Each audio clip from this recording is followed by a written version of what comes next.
Heading to the gym right now. Usually when I'm driving there, I like to sip on my pre-workout. But today, since we're doing an active rest day, I'm not going to be taking pre-workout. I'm actually only going to eat one of these on my way there. I'm gonna stop here by the mailbox. But yeah, main thing that I want to speak to you guys about today is how to plan your workouts, especially planning, because I guess your workout split doesn't really matter that much, just as long as you're progressively overloading, especially as a busy man, right? But yeah, the main thing, I guess, tip number one is have fun with everything and never overcomplicate things. That's the main thing that I would suggest all of you guys to do, especially when you're busy with work, taking sales calls, maybe doing schoolwork, whatever it is. The last thing that you want is to overcomplicate your life with, oh, I'm gonna eat these special foods, I'm gonna train this specific way. Just stick to the basics and get really good at them. I guess while we're driving, while we're on our way to the gym, just to give you guys an overview of what pretty much we're gonna be, covering today. Specifically, it's about planning, like I said, your workout schedule, being a student, especially around this time of year, it's final season. You're probably taking care of finals, exams, studying for tests, and specifically for, remote workers as well, probably having the same kind of issue. I mean, you're working all year long, but at the same time, it's still hard to manage a lot of things at once, especially if you work for a really big company. Maybe you're taking tons of sales calls every single day. It's just hard, right? But I guess that leads me to tip number two for me, which would be, apart from keeping everything simple, having a good routine that you enjoy. Because the one thing that I've learned, and I'm sure all of us learn at some point in our lifting journey, is that there is no perfect routine, right? Like there's no perfect split, there's no perfect, almost ran over a dog. There's no perfect, push pull legs is better, or Arnold split is better, or the bro split is better. I guess you could argue with that, but the one thing that I think is correct, because there is no perfect routine for everybody, the only thing that would be correct, in my opinion, is that nobody is the same. Everyone has a different schedule. Some people can only train 5 days a week, 6 days a week, and that also plays a big role when it comes to what kind of workout split you do, right? If you only do 4 days, I would recommend something like upper lower split, adding a few rest days in between there, doing upper lower again. In my case, I do a 6 day split. Um, that's what I do. I used to do push pull legs. I did that for quite a long time, the beginning of my career when lifting. But now I've stick more with chest and back, chest back first day, shoulders and arms second day, and then legs the third, rest, and then repeat. I feel like that's what has been more enjoyable for me, and that's exactly what I'm talking about. That what matters the most is it's not what's most scientific or what's better or whatever people say is the best. Is what works best for you, right? For example, for me, 6 days a week works fine. Sometimes it is a little bit of a hassle. Juggling job, school, so many different things all at once. But it's doable, right? But if you're someone that maybe can only go to the gym 4 times a week or 3 times a week, maybe you should incorporate something like, let's say, 3 days a week, a full body day, an upper body day, as well as a lower body day. So that leads me to tip number two, right? Pick a workout split that works with your routine, which you enjoy, and that you can progressively overload with. Because the more that you enjoy your routine, the easier that it's going to be for you to stick to it, to make it simple and straightforward. All right. But anyways, that leads me to point number three, which I think is also very important. It really is true when people say that if you plan to fail, or if you fail to plan, you plan to fail, or however it goes, right? If you fail to plan, you plan to fail. And that really is true, right? I mean, whenever you wake up in the morning, just head to the gym, or you don't head to the gym because you don't have specific time, and then you get there and you don't know exactly what you're doing. Maybe you mess around with the machine, or you're just stretching, or you just chase the pump. That's essentially what you're doing. You failed to plan. That's why you're doing that, right? And that's another rabbit hole that I think a lot of people can avoid easily by simply taking 30 minutes out of your day. For example, what I like to do is, well, of course, once you have a routine, it's so much easier. You just set on autopilot. But if you have time the day before, and let's say you don't have a specific routine, or your schedule is changing constantly, like you can't go to the gym every single day, every single week at the same exact day every single week, then plan out. Let's say I can only hit the gym 3 times this week. So then it would make sense for me to do a full body day tomorrow, or maybe do an upper body day tomorrow. Then the next day, that week, do lower body, and then take a rest day, and then on the last day of the week, the last day that you're hitting the gym that week, do a full body, right? So that's tip number 3 for sure. Always plan your workouts, right? Don't hit into the gym, like a mindless chicken, just hoping that, I don't know, if you do something, you get a pump, that you're gonna make massive improvements. Which, if you're a complete beginner, of course you are, right? Just doing whatever. But at some point, you kind of want to optimize that. Of course, refer back to tip number 1. Keep it simple, but at the same time, always know and have an intention, right? Have an intention when you're walking in the gym, knowing that you're gonna hit these muscle groups, you're gonna do these exercises.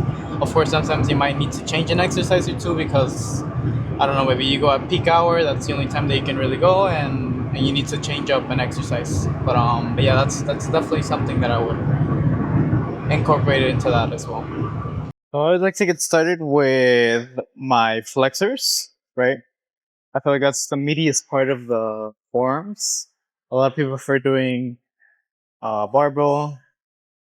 Others prefer doing dumbbells, and I prefer the cables. Right.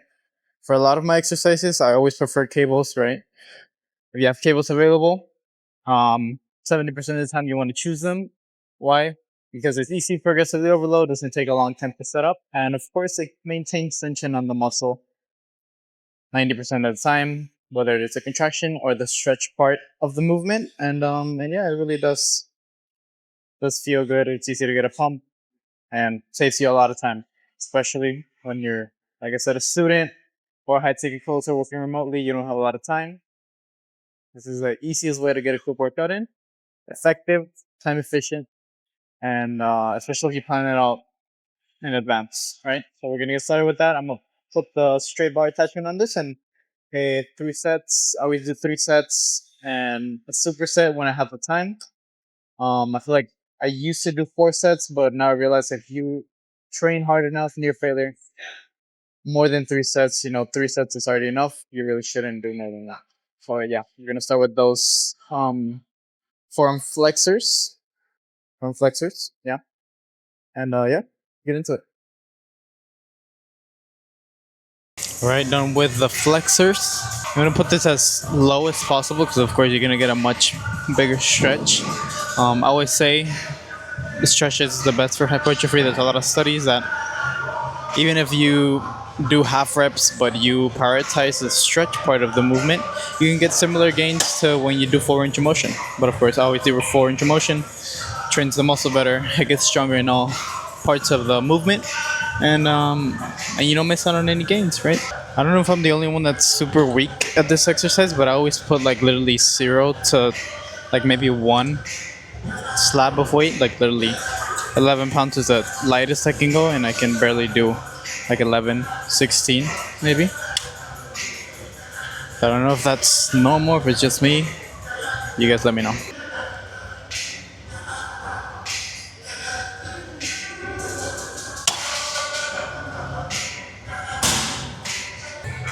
Alright, so we just got finished doing the flexors as well as the extensors. Now we're gonna move on to hitting some abs, and like I said, we're gonna do some reverse curls, which is actually a very fun exercise for me. Finish off the forearms. I really like to take these off days to, like, of course, push myself. Make sure that I'm training near failure so that the muscle actually grows. But I like to have a little bit more fun. Make it a little bit more chill, that kind of thing. But yeah, going back to, I guess, the main point of this video, right? Going back and reviewing, or just to review what we already spoke about. Number one, when you're a student, high ticket closer, working remotely, it can be hard to, manage your time, hit the gym, get some big arms, right?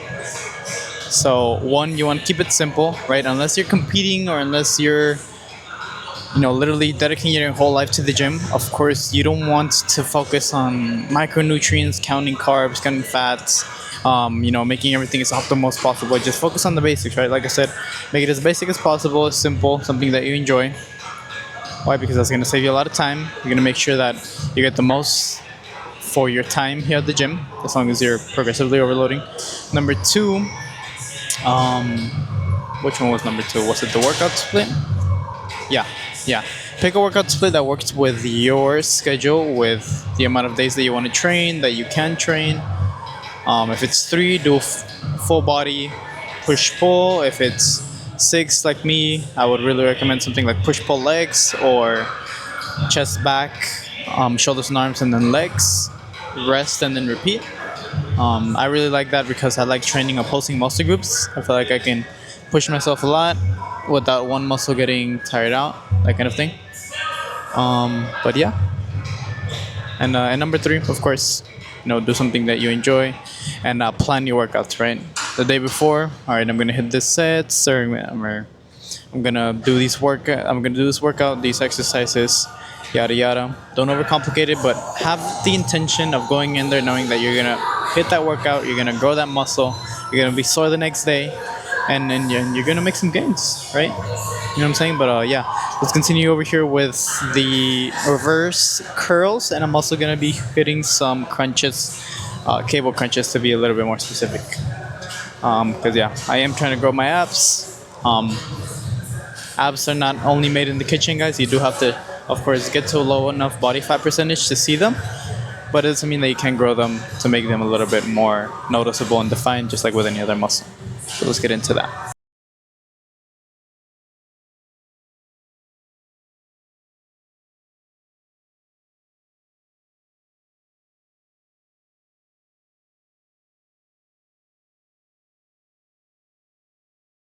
Yeah, definitely cable crunches would be my top, definitely my top 3 for ab exercises. Once again, same reason, right? It's cables, you get a good pump, and especially those last few reps. I always like to really focus on that stretch, especially with abs, right?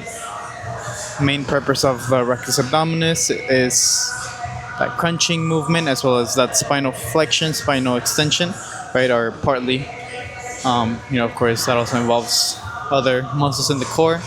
But yeah, if you get a big stretch, which is what I did there at the end, got that really good, curve in the spine, which is alright if you do it controlled. And then when you're crunching, try to think of it as if you're bringing your rib cage towards your pelvis. That's how you get a really, really good contraction. And yeah, when you get that stretch, if you really feel those abs stretch very well, you're gonna feel really sore the next day. But that's how you know that you hit a muscle group properly. But yeah, we're just gonna finish this up right now. Probably gonna do something for the lower abs. I like to do hanging leg raises or something like I don't even know what you would call it. It's in that, I think it's like hamstring extension machine, something like that. I'll show you guys later. So I kind of ran out of time, but we did get a decent pump.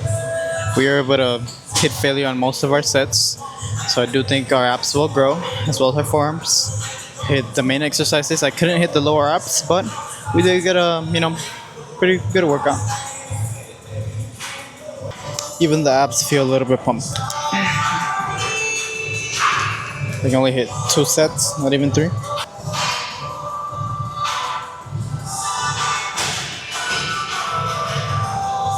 Yeah, that was our quick active rest day. Cardio, hit some abs, hit the forearms. Um, but yeah, just to recap on everything we went through. Number one, if you're busy, have an active lifestyle, or just all over the place, schedule is constantly changing. Number one, keep things as basic as possible, meaning that you don't worry too much about micronutrients, extra macros. Just make sure you're hitting your protein, eating enough calories, of course, getting enough rest, nutrition, and sleep.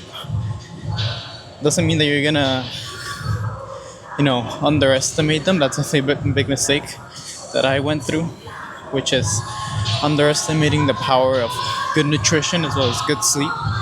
Trust me, that's going to accelerate your progress by a ton. So if you don't miss that, it's gonna make a big difference.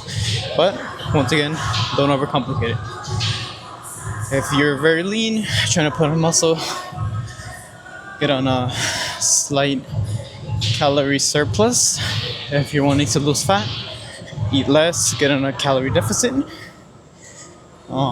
Make sure you're lifting, progressively overloading. Number two, make sure that you pick a workout split that fits to your schedule, right? And number three, plan ahead of time, so that way you're not going into the gym like a headless chicken, not knowing what to do, and you can make the best use of your time. But anyways, I'm gonna just end it off there.